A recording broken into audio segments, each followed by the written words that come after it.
Hey everyone, it is Kristen Kramer here with Girl Friday Virtual Office, and it's time for Making Bold Moves Monday. So, last week we had a bit of a theme going where we were talking about distractions and what you do to keep those from impacting you negatively. And also, if it's time to be a little more, I don't know, honest with the people around you about the impact that their distractions are causing for you. So, um, what do you do? I mean, people need stuff from you, right? You've got people asking you to be in meetings, to send them feedback on different things, to participate in projects. You have people that need your help with stuff. They need training. They have questions. Just a million things going in 100 different directions. And, you know, really, you may feel like, I'm just pulled in a million different directions. And you also likely tell yourself the story that you have no control over that in your life, that you're sort of a victim of all of the demands that life puts in front of you, and that it's not your fault and you can't help it. You have to be able to help people. You need to be there to train them, to guide them through different processes and show them how to do things, or nothing will get done.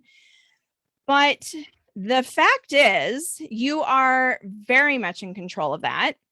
And it's your responsibility to help people understand what the boundaries are and help them understand how to follow and stay within those boundaries. So here's an example.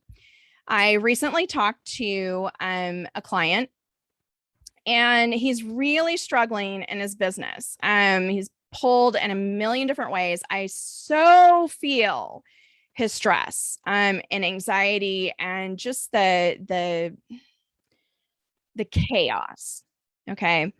And I feel it just oozing off of him. And I'm able to do that because I have been there before. I know what it feels like to be in that place. And he has some really big projects that he needs to get done. And they are also his top revenue producing projects. Then he has some kind of nickel and dime type projects that, in these situations, we tell ourselves that's the low hanging fruit. I'll just knock it out. It'll only take a few minutes. But for him to take on these nickel and dime, low hanging fruit type projects, he has to oversee the work that his team is doing, which means by oversee, not just, give direction, answer questions, and send them on their merry way, but he has to be physically involved in it. So he has to help them learn how to do these different things. So his time then gets dedicated to handling these smaller projects.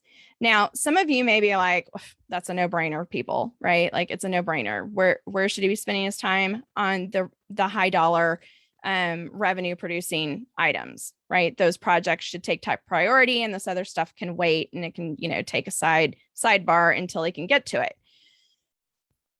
And looking on the outside in, we all see that, right? But when you're the one that is in the quicksand and you are stuck in this quagmire of chaos and stress,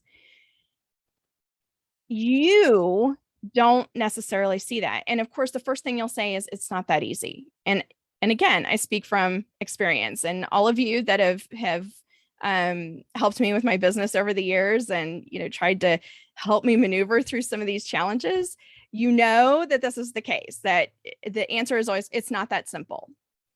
But here's what is simple. And here's something that you can do immediately. And I don't say the following things in a demeaning way. You sort of need to take an opportunity to train your family if you work out of your home. So you need to take this as a training opportunity to teach them about these boundaries. If you have coworkers, you need to train them on the boundaries, and the same with people on your team.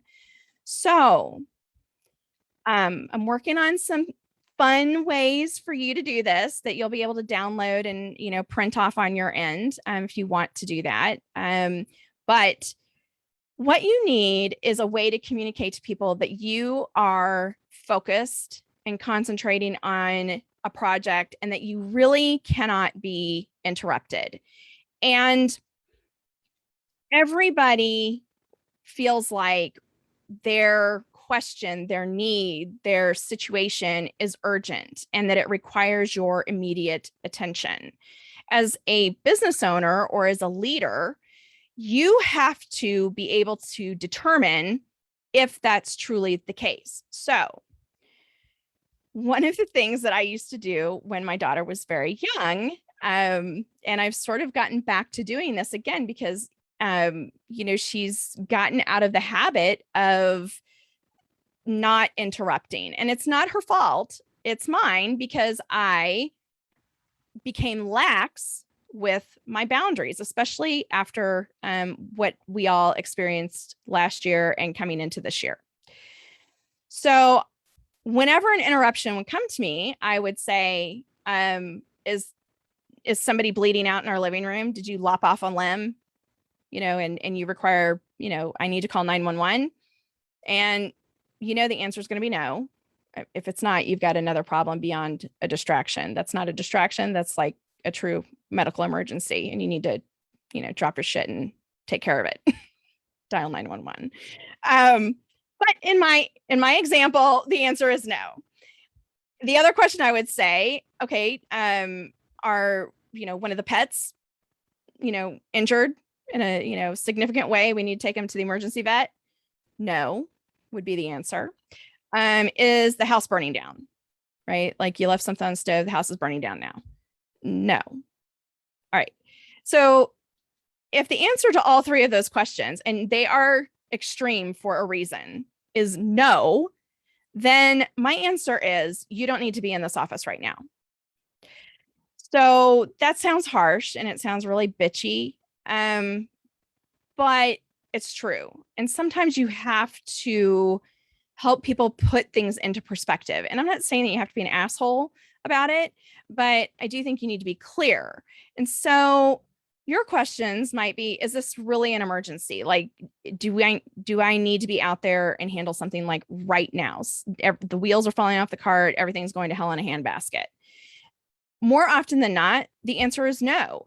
And so if it's a client, if it's a team member, if it's a family member, then say, I need to focus on this. I'm up against a deadline. I mean, you can tell people I'm up against a deadline.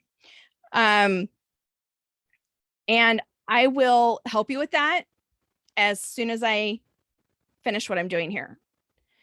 The other thing you can do, because, some of us, the question is urgent at the time. And so we just want to, like get it out there so we don't forget. Another option is, look, write down your question so that you don't forget what it is. And as soon as I'm finished with this, I'll come out there and I'll help you with it. Okay. So that's another way to handle it. Or, hey, do you mind sending me a quick email on that? And then when I'm done with this, I'll have all the information and I can help you with it at that point. But you're basically saying not right now, or you're saying no by saying yes. So no, I can't help you with that right now. But if you'll send me the details on it, or you'll jot down your questions, so, when we go over it, you remember exactly what you needed help with, or did you look at the SOP? That's another one to ask if you're in a work situation. Did you look at the SOP? And if they didn't, I need you to look at the SOP and let me know if you get stuck after that, and we can go over it. But the issue is that ideally what happens is maybe you have a sign that you can put up that says do not disturb, currently productive adulting, whatever it is.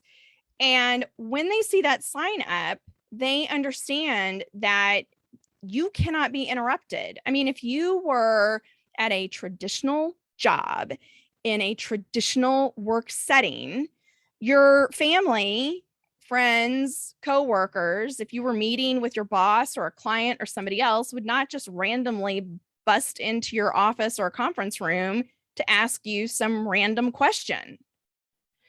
And don't get me wrong, the question they're asking in their mind is not random, and they genuinely feel it's a priority, and it probably is, but it is not the urgent priority that requires you to drop everything and go help them with whatever it is that they're asking about. And you can control these distractions. You need to control these distractions and set the boundaries. Make sure everybody understands the boundaries. I mean, shit, you can't get pissed off at people if you don't tell them what the boundaries are. Like, you can't get pissed off and getting interrupted all the time or frustrated with them if they're constantly interrupting you if you don't set the boundaries, let them know what the boundaries are, and then let them know what the expectation is. The only person you can get pissed off and frustrated with is yourself. And that's a real bitch to accept. So if you don't like taking some personal accountability for being, pulled in a million different directions, then you need to communicate it. You need to, first you need to set up the boundaries. You need to communicate those boundaries. And then, you know what? You're just as responsible as everybody else in sticking to those boundaries once they're set. And if your exception to being interrupted is that there is a serious emergency, then you need to not compromise on your boundaries unless there's a serious emergency. So I hope this helps you. I would love if you would share with me some of the challenges that you've had with boundaries, be it, with work or, relationships that you've had. And of course, you can't just tell me like, yeah, I struggle with that all the time. I mean, you can totally say that. But if you want to be specific, that's super helpful. If you want to say, I've struggled with this, and this is the system or the process that I put into place. This is the rule that I set. And this is how it's worked for me, because other people can really benefit from some of the things that you may have done to cut down on the distractions and make sure that you're really protecting your time to focus on the things that are going to move you forward towards your goals, be it personal or, in relationships or in the business that you own or in your career. So I am super excited to hear what you guys have to say. And if you find this helpful, I would love to hear that as well. It's always helpful.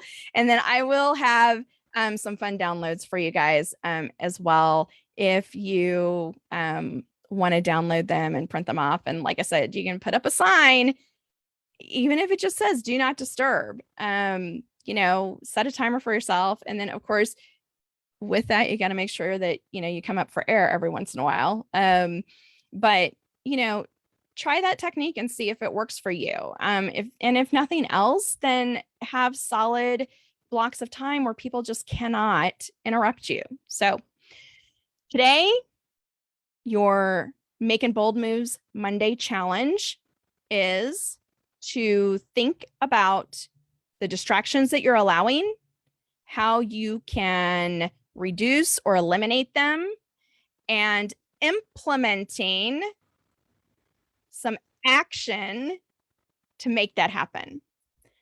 Let me know what you think, and I will catch you guys on WTF Wednesday this Wednesday. Bye. Have a good day.